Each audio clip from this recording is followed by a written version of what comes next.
Aging is a normal part of life. Aging is not something we should be ashamed of. It's not a disease. Aging, as a matter of fact, is something beautiful. From the day we are born, we begin to age. So, aging is the process of becoming older, a process that's genetically determined and environmentally modulated. It is a process of body systems deteriorating with time. So, as we age, we undergo various changes, whether they're changes in immunity or changes in personality.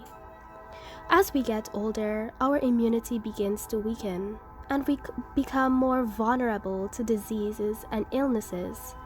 And recently, we found out that the elderly is one of the most vulnerable populations to contract COVID-19, an infectious disease caused by a newly discovered coronavirus in 2019. As this presentation goes on, we will learn more about COVID-19, some of the signs and symptoms, and what we can do to better protect our elderly from contracting this disease. As mentioned earlier, as you get older, you can undergo various changes, and one of these changes are changes in personality. This is Erik Erikson, a famous psychologist who is known for his theory on development. He believes that human beings undergo various changes of development, and persons aged 65 and older undergo the eighth and last stage, integrity versus despair. He believes that if you accept your life and you reflect on it in a manner and accept that you are aging and accept that death is a normal part of life, you would have achieved integrity. However, if you view your life with anger and frustration and you do not feel a sense of accomplishment or fulfillment, you would have said to be experiencing feelings of despair. It is said that how the elderly passes through these stages will affect their personality. Erikson believes that if you undergo this stage successfully, you would attain the virtue of wisdom. He believes that wisdom enables a person to look back on their life with a sense of accomplishment and accept death. Wisdom allows us to develop a perspective on the entirety of our lives that see them as a meaningful whole. So, let's say you are experiencing feelings of despair. You feel incomplete with your life, you have many regrets, you do not feel complete. This can lead to you feeling sad or depressed. And depression can weaken your immune system. This can make existing illnesses worse or make you even more vulnerable to illnesses, such as COVID-19. So now, let us move on to Bernice Newgarden's personality styles, which speaks about how different people's personalities react to the aging process. So the first, disintegrated and disorganized personalities. This is considered the least successful type of aging, and these persons who fall under this personality style do not want to willingly accept that they are getting older. They do not want to accept the aging process. They often experience feelings of despair, and they're often found in nursing homes or are hospitalized. Passive dependent personalities.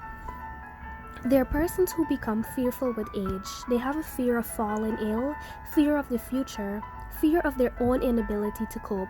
This type of personality type is divided into two, the passives and the dependents. The passives are those persons who may need help but not actively seek it out, while the dependents are those persons who overly seek help.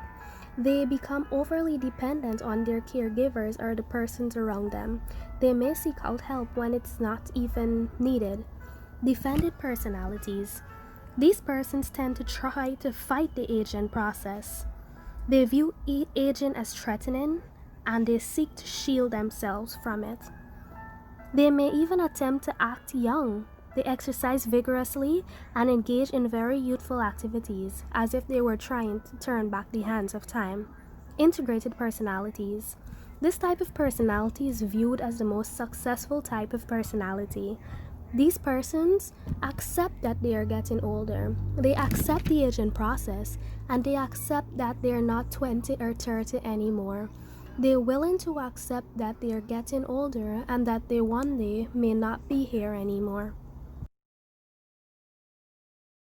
Theory of the Big Five personality traits claims that we can describe ourselves with 5 main characteristics: open, conscientious, extrovert, agreeable, neurotic. Each of us varies in how much of each trait is shown in our personality. Openness. Persons with high levels of openness tend to be very open-minded. They tend to be very imaginative, curious, and even creative. Persons who have high levels of openness may want to try and learn new things, or even develop what they already know.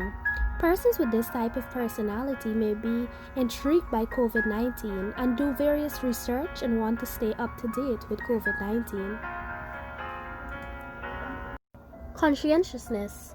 These type of persons are very diligent. They take obligations well and do tasks well also.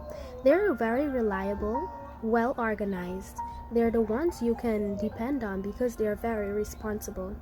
In these times, the elderly persons with this personality type may ensure that everyone is following the necessary precautions to protect themselves from COVID-19.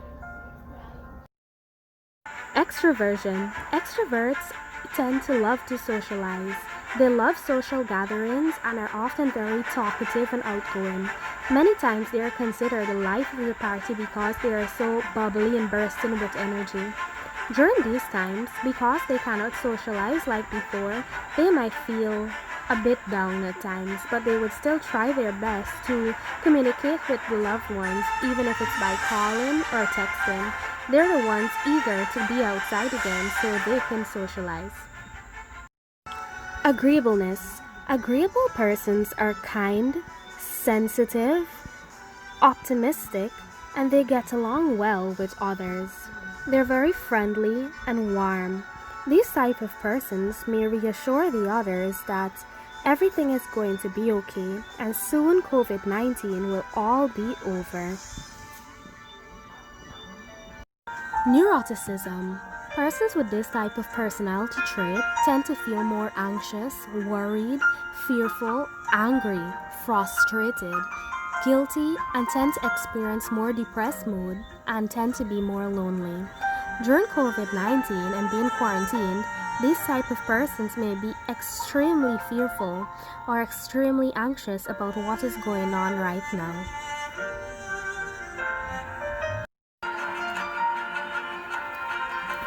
Body transcendence versus preoccupation. As you age, you will undergo various physical changes, but you should not become preoccupied or consumed by your physical limitations and keep worrying about what you can or cannot do. Rather, you should see beyond these physical changes and find appreciation and satisfaction in other areas. Ego transcendence versus ego preoccupation. We all have to accept that we won't be here forever, and as we age, there are things that we may lose. But if you feel content with the life you had lived and the contributions you made to society and those around you, you're said to experience ego transcendence. However, if you feel as though you did not have that much worth to society and those around you, and you do not feel content with the contributions you made, you are set to experience ego preoccupation. Redefinition of self versus preoccupation with work role. This means that those in old age must redefine themselves in ways that do not relate to their work roles or occupations. People must adjust their values to place less emphasis on themselves as workers or professionals and more on attributes that don't involve work, such as being a grandparent or a gardener. So basically, you now disengage with certain roles you played in your profession, if it was a teacher, a banker, a CEO, etc. And now you assume other roles. For example, you can assume the role of a grandparent or a gardener. A presentation on COVID-19. COVID-19 is a respiratory illness caused by a new strain of the coronavirus. It can be transmitted through droplets. So if there's droplets on a surface and you touch that surface and then touch your face, you can become infected. Or if someone with COVID-19 coughs and those droplets get into your face, eyes, or mouth, you can also become infected. Some symptoms of COVID-19 include dry coughs, fevers, headaches, chills, aches, difficulty breathing, and tiredness. You can protect yourself by washing your hands, avoid touching your face, social distancing, and having good cough etiquette. That is, coughing in a tissue and then disposing it, or coughing in a flexed elbow. Remember, you can also sanitize your hands. Also remember to stay healthy by eating a balanced diet. Remember, you can also disinfect the surfaces around you as to decontaminate them. If you have COVID-19, do not go to the hospital or clinic. Instead, call the hotlines and then you will be assisted. Remember, if you're going outside, mask up. Also remember, wash up. Stay 6 feet apart, that is, adhere to social distancing. Fight the spread of COVID-19. Practice social distancing. Wash your hands. Try to stay at home. Thank you.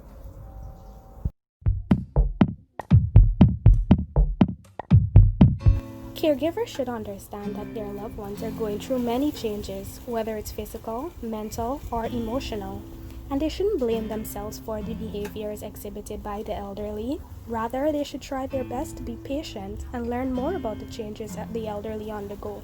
For example, watching videos like this. The more you know and understand is the better equipped you are to care for the elderly. In this presentation, we would have learned about the various personality changes the elderly can undergo and how these personality changes can affect their behavior. We learned that some accept that they are getting older. They accept that aging is a normal process. Meanwhile, some may experience feelings of despair and they may be in denial about aging. All this can affect their behaviors and how they feel about the aging process. Let's face it, most of us will reach this point one day, and because of that, we should try our best to be patient, kind, understanding, and comforting, because if we were in their position, we would like persons to be patient, kind, and understanding to us. So I hope this presentation was well informative to you and you enjoyed it. Thank you.